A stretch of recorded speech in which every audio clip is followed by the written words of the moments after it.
நட்புல என்ன நடக்குதுன்னு. போலியான நட்பு, உண்மையான நட்பு.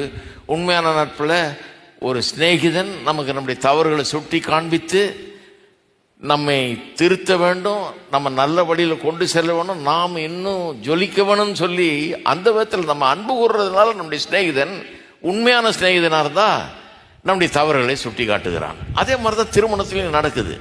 கிறிஸ்தவ ஐக்கியத்தில் அதுதான் நடக்குது. கிறிஸ்தவ போதனையில் அதுதான் நடக்கிறது. பிரசங்கம் பண்ணுறது எல்லாருடைய தவறையும் சுட்டி காமிச்சு தலையிலேயே அடித்து அவங்கள மட்டம் தட்டுறதுக்காக அல்ல. எல்லாரும் இப்போ இருக்கிறத காட்டிலும் நல்லா இருக்கணும், மாறணும், மாற வேண்டிய காரியங்கள்லாம் மாற வேணும் என்று சொல்லி தான் பிரசங்கம் பண்ணுறோம். ஒருத்தருக்கு ஒருத்தர் நம்ம புத்தி சொல்லி கொள்கிறோம்லாம் சொல்லியிருக்கு இல்லையா வேதத்தில். அதுதான் கிறிஸ்தவ ஐக்கியம். கிறிஸ்தவ ஐக்கியம்னா என்ன? எல்லாரும் சேர்ந்து ஒரு இடத்துக்கு போனோம், காஃபியும் கேக்கும் சாப்பிட்டோம், எல்லாரும் சேர்ந்து ஒரு கான்சர்ட்டுக்கு போனோம், பாட்டு கேட்டோம். அது இல்லை கிறிஸ்தவ ஐக்கியம். கிறிஸ்தவ ஐக்கியம்ங்கிறது ஆழமான ஒரு ஐக்கியம். அதில் என்ன நடக்குது?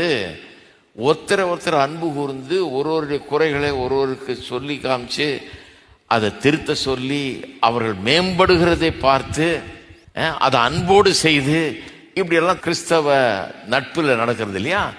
அதையே தான் திருமணம்ங்கிறது அப்படிப்பட்ட ஒரு நட்பு. இன்னும் அதை காட்டிலும் ரொம்ப ஆழமான ஒரு நட்புன்னு கூட சொல்லலாம்.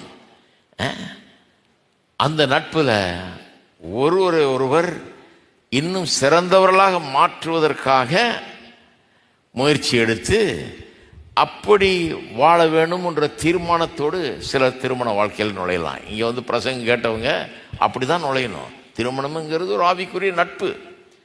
நான் உண்மையான நண்பனாக இருக்க போகிறேன், இது உண்மையான நட்பாக இருக்க போகுது. ஏதாவது தவறு இருந்தால் நான் சுட்டி காட்ட போகிறேன், மட்டம் தட்டுறதுக்காக இல்லை, குறை சொல்கிறதுக்காக அல்ல, ஆளை ஒன்றுலாமாக்குறதுக்காக இல்லை, அன்போடு அதை சொல்ல போகிறேன், அன்போடு அதை செய்ய போகிறேன் அப்படிங்கிறத புரிஞ்சுதான் திருமணத்தை வாழ்க்கையில் நாம் நுழைகிறோம். அப்படி நுழைவது நல்லது. அப்போ அப்படி நுழைகிறவங்க இப்படிப்பட்ட பிரச்சனைகளை பார்க்கும்போது திருமணமான பிறகு கல்யாணம் பண்ண அந்த வாழ்க்கை துணைக்குள்ளே இருக்கிற பல்வேறு பிரச்சனைகளை பார்க்கும்போது இவருடைய பிரச்சனையை அவர் காணும்போது, அவருடைய பிரச்சனையை இவர் காணும்போது என்ன பண்ணுறாங்க? சரி, இதை நாம் ஒருவருக்கொருவர் உதவியாக இருந்து கிறிஸ்தவ நட்பில் எப்படி ஒருத்தருக்கு ஒருத்தர் உதவியாக இருந்து ஒருத்தருக்கு ஒருத்தர் புத்தி சொல்லி ஆதரவளித்து தட்டி கொடுத்து போதித்து எப்படி ஒருத்தர் மேம்படுத்தி கொள்கிறோமோ அதுபோல திருமண உறவுகளை நம்ம செய்து கொள்ள போகிறோம் அப்படிங்கிற ஒரு தீர்மானத்தை எடுக்கிறீங்க. அதுக்கு ரெடி ஆயிடுறீங்க.